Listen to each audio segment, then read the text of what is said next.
Hello everyone, मैं मोनिका और आज मैं आप लोगों के लिए लाई हूँ साईं सचरित्र। मैं आप लोगों को हर बृहस्पतिवार साईं सचरित्र सुनाऊंगी। साईं सचरित्र के रचयिता श्री हेम पंडित जी हैं।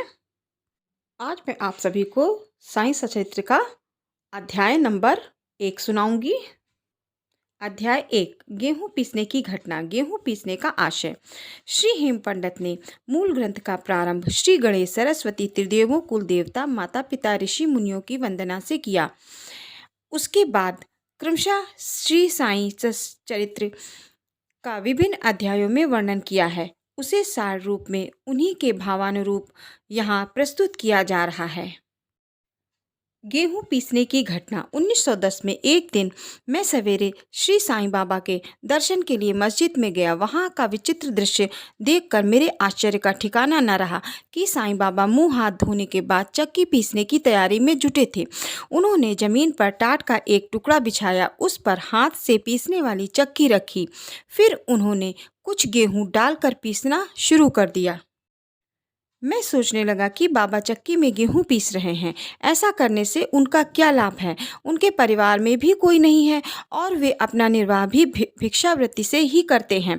उस समय वहां उपस्थित अन्य लोगों की भी कुछ ऐसी ही धारणा थी, परंतु उनसे पूछने का साहस भला कौन कर सकता था। बाबा के गेहूं पीसने की खबर शीघ्र ही सारे गांव में आग की तरह फैल गई।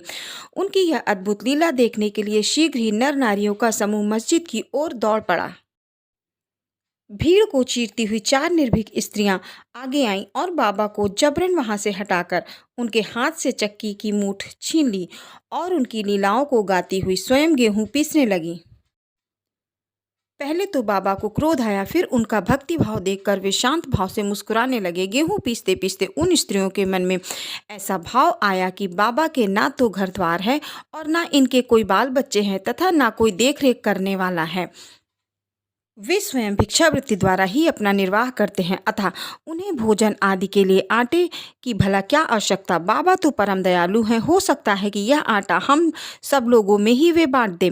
उन्हीं विचारों से मग्न गीत गाते गाते ही उन्होंने सारे गेहूं पीस डाले। फिर उन्होंने चक्की को हटाकर आटे के 4 बार बराबर हिस्से कर लिए और अपना अपना हिस्सा लेकर वहां से जाने लगी। अभी तक शांत मुद्रा में निमग्न बाबा उसी क्षण क्रोधित होकर अपशब्द कहने लगे, स्त्रियों, क्या तुम पागल हो गई हो? तुम किसके बाप का माल हड़प कर ले जा रही हो? क्या किसी की कर्जदार का माल है जो तुम इतनी आसानी से उठाकर लिए जा रही हो? अच्छा, अब एक काम करो कि इस आटे को ले जाकर गांव की मेड़ में बिखेराओ। मैंने श्रीनिवासियों से पूछा कि जो कुछ बाबा ने अभी किया उसका वास्तव में क्या अर्थ है। उन्होंने मुझे बतलाया कि गांव में हैजे का प्रकोप चरम सीमा पर फैला है, उसके लिए ही बाबा का यह उपचार है। अभी जो गेहूं आपने पीसते हुए देखा वह वास्तव में गेहूं नहीं हैजा था जो पिसकर नष्ट कर दिया गया। इस घटना के बाद सचमुच हैजे की संक्रामकता शांत हो गई और सभी गांववासी स्वस्थ हो गए।